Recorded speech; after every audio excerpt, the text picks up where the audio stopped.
If nothing goes wrong, welcome to Kung Fu Havoc number 2.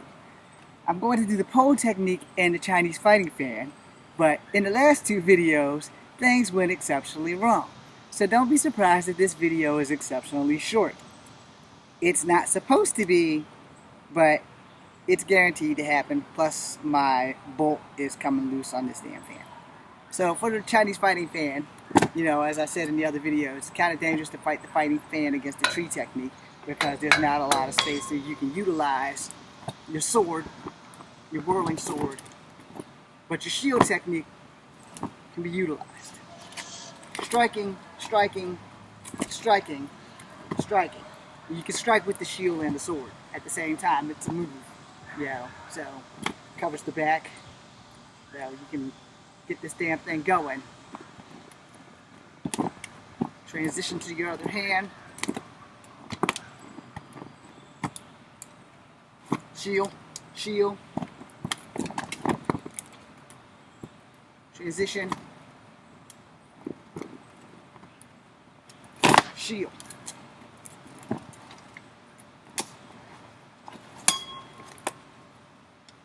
Now the opponent, on the other hand, has no defense, but they have the pole. So their moves will be left, right, high, low, those kind of blocks. In the event that your opponent has trapped you between two trees and you have the shield and the sword of the Chinese fighting fan, you're probably both going to be going at it real hard. So if you're the guy without the weapon and they're coming down, remember it's still a fan, so you want to hit the wooden part because the paper part can still cut you because the paper was very, very sharp back then. So here, for you blocking a kick, here, trying to get the wood, not the paper, of the fan so that you don't lose an arm. Boom, boom. Same way, other side, And then if neither one of you have a weapon, the tree technique is for those who are not very strong physically or don't have a lot of strategizing and fighting. So you have your tree here, boom, boom. So you take them out, but if that doesn't work, you go to the bigger tree, which is here, boom, boom, boom. You want to make all your kicks basic kicks. Basic front, basic side kicks for the simple fact that if you try something fancy, you might break your own damn leg.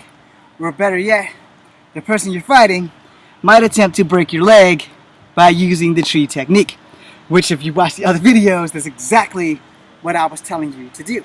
When someone throws a punch, if you get over to this side, and the punch is over there, and it looks like this, you would grab their wrist and push their elbow into this, because you'll be on this side. So you're pulling the elbow and basically having their wrist, excuse me, that was a fuck up. You're pulling the wrist, and you're pushing the elbow, only you're using the tree to push the elbow while you're pulling the wrist. And when you pull the wrist, you're breaking them. Now, 9 times out of 10, if you're fighting somebody with experience, that shit's probably not going to happen. But if you're fighting somebody with no experience, but they're stronger than you and they're better than you, you can use your brain and a pole or a tree to use this technique, to utilize it, not just in the streets, but in films and movies. And as I said in the other films that I did on this, it was utilized a lot in the movie Gymkata, starring Kurt Thomas, Olympic gold medalist, not to be mistaken with Kurt Angle, the wrestler, who is also Olympic gold medalist. But anyway, when you're doing these maneuvers, you have to understand that this is also an enemy if you don't know what you're doing. It's your best friend if you know what you're doing. It's your worst enemy if you don't. See, it's a tree, or in this case, it's a pole. It's initially used on trees because poles didn't exist in ancient China. At least not like these. So, boom. That's a good kick. That's a dangerous kick on the other side, because if you miss or you get your leg caught in the right position, let me get over here so you can see the position. Your leg's caught in the right position. They're going to put your knee into this pole and they're going to grab you by your calf and they're going to snap. Okay? Now also, depending on what kind of kick they're throwing. If they're throwing a taekwondo kick, they stop it and they pop it. You want to stop the snap. Boom. If they're throwing a regular front kick, boom. You have an issue, so you need to sidestep, block it. They throw another, boom. You need to block it. They can't get through this tree, around this tree, through the pole, around the pole, because it's actually a pole. They can't hurt you. That is the whole basis of the technique. Now, you don't need to be going around Batman and Robin and shit. You know, you don't need to do any of that. But you need to keep it basic.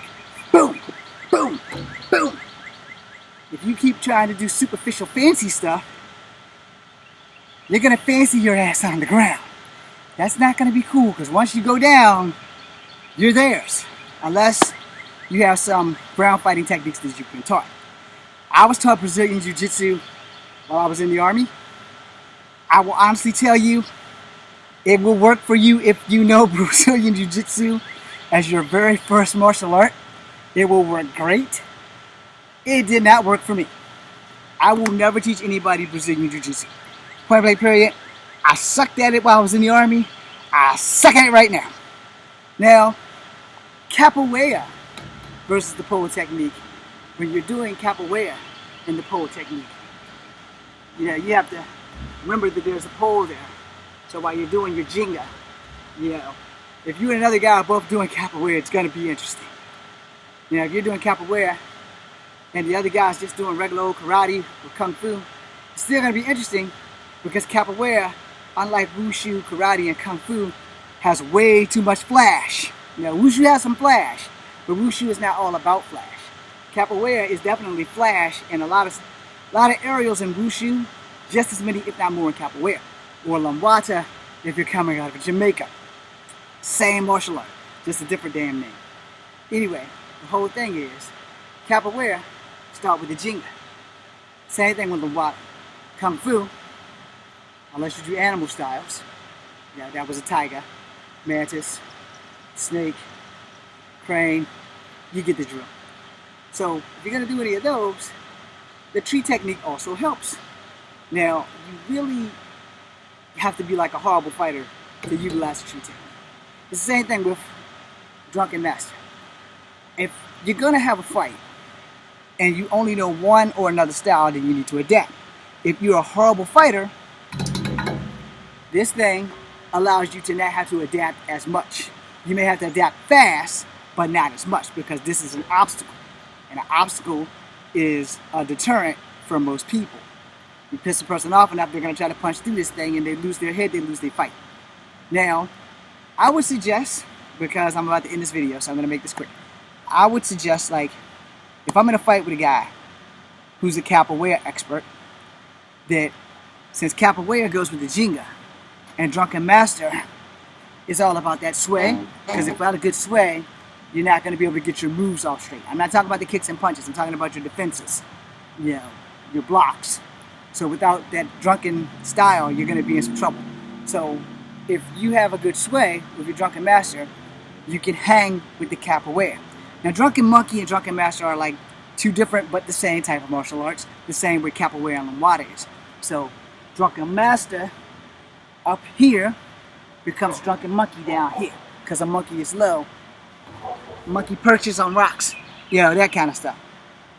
So martial arts that coexist and collide with each other, I will give you another video on that, and then I'm gonna end this thing. And I'll be a normal picture, normal. You'll be able to see my ugly face. PC.